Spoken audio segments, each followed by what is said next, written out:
నా పేరు సత్యనారాయణ. నేను జిబ్లపల్లి గ్రామ టీఆర్ఎస్ పార్టీ గ్రామ శాఖ అధ్యక్షుడిని. మా పార్టీ అభ్యర్థిగా శ్రీ ఆర్ల కావ్య వెంకటేశం గారిని మేము ఎన్నుకోవడంలో ఉద్దేశ్యం ఏందంటే, షీ ఈజ్ వెల్ ఎడ్యుకేటెడ్. ఆమె బీఎస్సీ, బీఈడీ కంప్లీట్ చేసింది.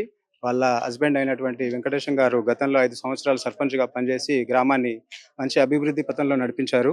మంచి అనుభవం ఉన్న వ్యక్తి, సౌమ్యుడు, స పద్ధతులు, అందరిని కలుపుకోయే మనస్తత్వం ఉన్నటువంటి వ్యక్తి. అలాంటి వాళ్ళకి మళ్ళొకసారి అవకాశం ఇయ్యాలి, వాళ్ళని గెలిపించుకోవాలనే ఉద్దేశంతోటి మేము పూర్తి మనసా, వాచా, కర్మణ వాళ్ళని నమ్మి వాళ్ళ కోసం పనిచేస్తున్నాము. వాళ్ళు గెలిస్తే ఊరి మీద అవగాహన ఉంది, ఊరి మీద ప్రేముంది. ఊరిని ఎట్లా అభివృద్ధి చేసుకోవాలనో ఒక అవగాహన ఉన్న వ్యక్తికి మళ్ళా అవకాశం ఇస్తే ఇంకొక అడుగు ముందు తీసుకెళ్తాడనే ఉద్దేశంతోటి మేము ఆర్ల కావ్య వెంకటేశం గారికి అవకాశం ఇవ్వడం జరిగింది. కావ్య గూడా మంచి ఎడ్యుకేటెడ్ కాబట్టి ఎక్కడైనా మాట్లాడడానికైనా ఇంకొకరి అవసరం లేకుండా ఆమె సభను ముందుకు తీసుకుపోయగలిగే సబ్జెక్ట్ ఉంది, నాలెడ్జ్ ఉంది. సో ఇలాంటి వ్యక్తులకు అవకాశం ఇచ్చి చదువుకున్నోళ్ళకు, అవగాహనలకు, ఊరు మీద ప్రేమ ఆప్యాయతలు ఉన్న వ్యక్తులకే అవకాశం ఇస్తే ఊరు అభివృద్ధి పథంలో ముందుకెళ్తదనే ఉద్దేశంతోటి మేము మా క్యాండిడేట్‌ని డిక్లేర్ చేసుకున్నాం. ఇది చెప్పడానికి నేను చాలా సంతోషిస్తున్నాను. ఖచ్చితంగా మేము 14 తారీఖు నాడు మంచి రిజల్ట్‌ని చూస్తామని తెలియజేయడానికి సంతోషిస్తున్నాను. Thank you. అన్న మరి తొందరలోనే ఎలక్షన్స్ 14వ తారీఖు. మరి ఏంటి పరిస్థితి ఈ గ్రామంలో?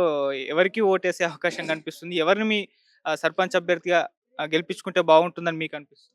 సర్పంచ్ అభ్యర్థిగా ఇంతకు ముందుకు చేసిన ఆర్ల కావ్య వెంకటేశం గారిని హ్మ్. గెలిపిస్తే మంచిగుంటుందని ఆశ. హ్మ్. అదే ప్యానెల్‌లో నేను 6వ వార్డు సభ్యునిగా సిర్పంగి బాబు పోటీ చేస్తున్నాను. సిర్పంగి బాబు, సంతోష. హ్మ్. ఇంతకు ముందుకు డబుల్ బెడ్‌రూమ్ ఇల్లు రాసినాము. అయి ఇంతవరకు క్లియర్ కాలేదు. పెండింగ్‌లోనే ఉన్నాయి. హ్మ్. ఊరి గురించి స్వతంత్రంగా పోరాడే కెపాసిటీ ఉన్న లీడర్ అంటే ఆర్ల వెంకటేశము. కొన్ని సమస్యల మీద అవగాహన కూడా ఉంది. గనుక ఆయనకే మేము పూర్తి మద్దతు ఇస్తూ మేము గెలుపు దిశగా ప్రయాణిస్తున్నాము.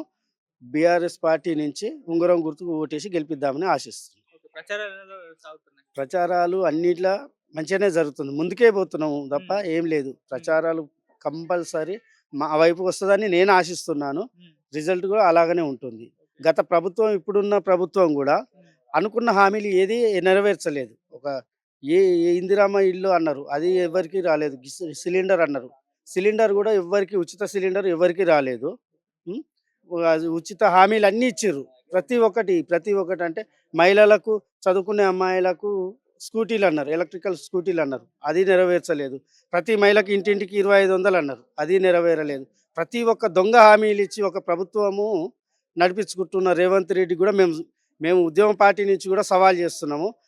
హామీలన్నీ నెరవేరిస్తే తప్ప ఆ గవర్నమెంటు నిలబడదు. వచ్చే స్థానిక ఎన్నికల్లోను, ఈ స్థానికలు గాదు, రేపు పొద్దుగాల ఎంపీటీసీ ఎలక్షన్, జెడ్పీటీసీ ఎలక్షన్‌లో గూడా మేము అదే బుద్ధి చెప్తాం. ప్రభుత్వానికి బుద్ధి చెప్పే పనిలోనే మేము నిమగ్నమై ఉండి పోరాడతాం. ఓకే. సో ఇప్పుడు ఈ నాయకత్వంలో అయితే గ్రామం అభివృద్ధి చెందుతుందనుకుంటున్నారా? ఆ! ఈ నాయకత్వంలో ఆర్ల కావ్య గారి, వెంకటేశం నాయకత్వంలో హ్మ్. అభివృద్ధి చెందుతది. ఇంతకు ముందుకు జేసిండు గనుక ఆయనకు అవగాహన ఉంది. ఇప్పుడు ఆమె గూడా ఎడ్యుకేటెడ్ పర్సన్. చదువుకుంది గనుక ఆమెకు నాలెడ్జ్ ఉంటది. ఆమె మాలాంటి వాళ్ళను ముందుకు తీసుకపోయి ఆయననే సపోర్ట్ జేసి ఊరికి మంచి జేస్తారని భావించే మేము పోటీలోకి దిగినాం.